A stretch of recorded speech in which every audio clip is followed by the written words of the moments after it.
Hello दोस्तों, नमस्कार। Business work channel में आपका बहुत बहुत स्वागत है। इस वीडियो में हम बात करेंगे एक इम्पॉर्टेंट टॉपिक के बारे में जो सेबी की पूर्व चीफ माधवी बुच को लेकर है। साथ ही बीएसई के कुछ मैनेजमेंट के ऊपर भी हमें एक्शन की खबरें देखने को मिल रही हैं। मतलब कुछ खबरें ऐसी हैं जो एफआईआर उनके ऊपर दर्ज करने का आदेश दिया गया है। तो क्या है ये मामला, किस कंपनी से जुड़ा हुआ मामला है और कौन सी कंपनियों के ऊपर खास तौर पर इस न्यूज़ का इम्पैक्ट पड़ सकता है, सभी चीज़ों को लेकर डिस्कस करेंगे। वीडियो शुरू करने से पहले कहना चाहूँगा, अगर किसी ने चैनल पर फर्स्ट टाइम विजिट किया है तो चैनल को सब्सक्राइब कर लें और बेल आइकन को ज़रूर दबा लें। तो दोस्तों, ये सेबी की जो चीफ रही हैं माधवी बुच, लगातार ये विवादों में रही हैं। इससे पहले दोस्तों हम लोग को इनके ऊपर कई सारे आरोप देखने को मिले थे, खास तौर पर अडानी हिंडनबर्ग मामले को लेकर।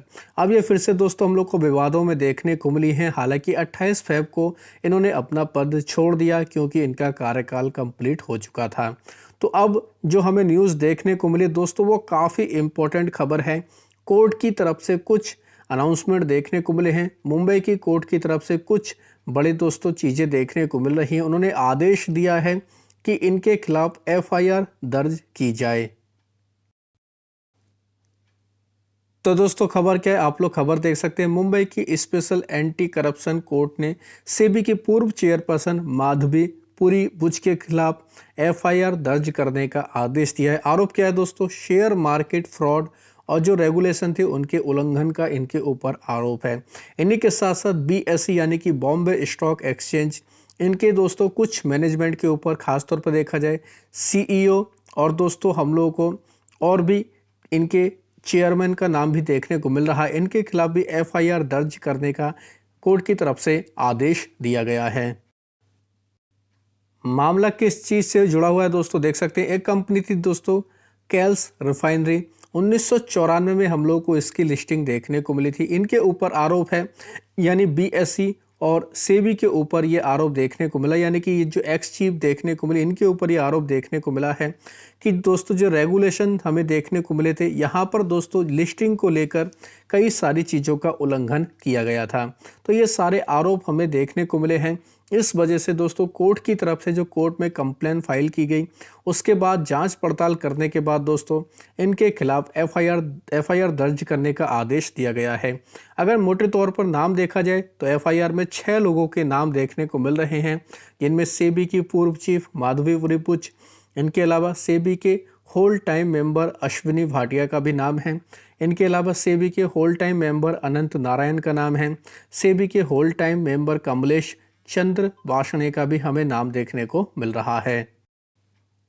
वहीं अगर दोस्तों बीएसई की बात की जाए तो बीएसई के चेयरमैन रहे प्रमोद अग्रवाल, इनका नाम है। साथ ही बीएसई के अभी के जो वर्तमान के सीईओ हैं सुंदरमन राममूर्ति, इनका भी नाम देखने को मिल रहा है। तो कहने का मतलब ये है कि ये दो इम्पोर्टेंट नाम देखने को मिल रहे हैं दोस्तों। सेबी का तो कोई शेयर होता नहीं है, ये भी आपको पता है, लेकिन सेबी के ऊपर, सेबी की चीफ एक्स चीफ के ऊपर इतने बड़े आरोप लगना कहीं ना कहीं दोस्तों कह सकते हैं कि मार्केट के ऊपर क्वेश्चन मार्क लगा देता है। लेकिन ये बीएसई के जो चेयरमैन और दोस्तों सीईओ के नाम देखने को मिल रहे हैं, ये कहीं ना कहीं दोस्तों बीएसई के लिए खतरे की घंटी से कम नहीं, यानी कि बीएसई कंपनी के ऊपर, बीएसई के शेयरों के ऊपर इसका हमें नेगेटिव इम्पैक्ट देखने को मिल सकता है। अब काफ़ी लोगों के मन में ये भी क्वेश्चन होगा कि जिस कंपनी को लेकर ये इतना विवाद चल रहा है, केल्स रिफाइनरी को लेकर, क्या इसके ऊपर इम्पैक्ट पड़ेगा? दोस्तों इस कंपनी में ट्रेडिंग ही नहीं होती है। इसको एक तरीके से कह सकते हैं इसके ऊपर पाबंदी लगी हुई है। 2017 से अभी तक इसके ऊपर कोई भी ट्रेडिंग नहीं हुई, कोई भी कारोबार नहीं हुआ है, तो इसके ऊपर तो कोई कह सकते इम्पैक्ट नहीं पड़ने वाला है। लेकिन डायरेक्टली और इनडायरेक्टली सबसे ज़्यादा इम्पैक्ट पड़ेगा बीएसई लिमिटेड के ऊपर। बीएसई की अगर बात की जाए दोस्तों, ऑलरेडी यह कंपनी फ्राइडे को हम लोग को लगभग 10% तक क्रैश होते हुए देखने को मिली थी। 4,551 रुपये का इसने लो बनाया था। हालांकि बाद में निचले लेवल से इसमें हम लोगों को रिकवरी देखने को मिली थी। तो ये जो दोस्तों सारा मामला देखने को मिल रहा है, हालांकि कह सकते हैं अभी केवल आरोप हैं, कोई भी दोस्तों दोष सिद्ध नहीं हुआ है, लेकिन आरोप को लेकर आप लोग खुद से अंदाज़ा लगा सकते हैं। जब अडानी के ऊपर केवल आरोप लगे थे अडानी मामले में, तो आरोप पर ही दोस्तों हम लोग को कई सारी कंपनियों में प्रेशर देखने को मिला था। तो कहने का मतलब यह है कि बीएसई इस न्यूज़ की वजह से दोस्तों काफ़ी ज़्यादा हमें खबरों में ये कंपनी देखने को मिल जाएगी। हालांकि सेबी की तरफ से और बीएसई की तरफ से कुछ क्लैरिफिकेशन भी हमें देखने को मिले हैं। सेबी की तरफ से दोस्तों न्यूज़ देखने को मिल रही है कि सेबी क्या करने वाला है दोस्तों इस मामले में। सेबी एक तरीके से दोस्तों इस मामले को चुनौती देने वाला है। देख सकते हैं रविवार को सेबी ने स्टेटमेंट जारी किया है कि वह जल्द मुंबई की एसीबी कोर्ट के आदेश को चुनौती देने वाले हैं। यानी कि इनका ये कहना है कि दोस्तों कि इस मामले में कोई भी नोटिस नहीं दिया गया, कोई भी दोस्तों इन्होंने कोई इन्फॉर्मेशन नहीं दी, सीधा दोस्तों एफआईआर दर्ज करने का आदेश दे दिया। साथ ही ये भी कहा है कि जिसकी याचिका पर यह एक्शन लिया जा रहा है वो दोस्तों आदतन मुकदमेबाज आदमी देखने को मिलता है, यानी कि कोई उसको लेकर एक सटीक जानकारी सामने देखने को नहीं मिल रही है।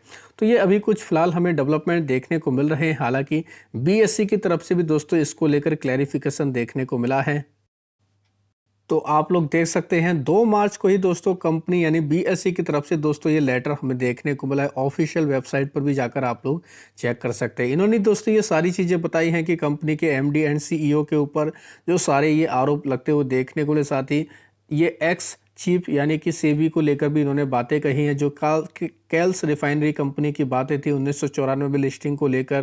तो दोस्तों ये सारी चीज़ें यहाँ पर भी इन्होंने बताई है। इनकी तरफ से ये भी कहा जा रहा है कि बीएसई इसको लेकर एक लीगल स्टेप आगे को उठाने वाला है, क्योंकि दोस्तों जो सारी चीज़ें मार्केट में देखने को मिलती ये भी इसका पालन करते हैं, ट्रांसपेरेंसी देखने को मिलती है। तो कहने का मतलब ये इनकी तरफ से क्लैरिफिकेशन देखने को मिला है कि ये भी नेक्स्ट स्टेप को लेकर एक्शन लेने वाले, कार्रवाई करने वाले हैं। तो कहने का मतलब ओवरऑल ये है कि अभी ये खबरें दोस्तों कहाँ तक क्लियर होती हैं, सच होती हैं, क्या मामला सामने आता है, तब तक अनसर्टेनिटी बनी रहेगी।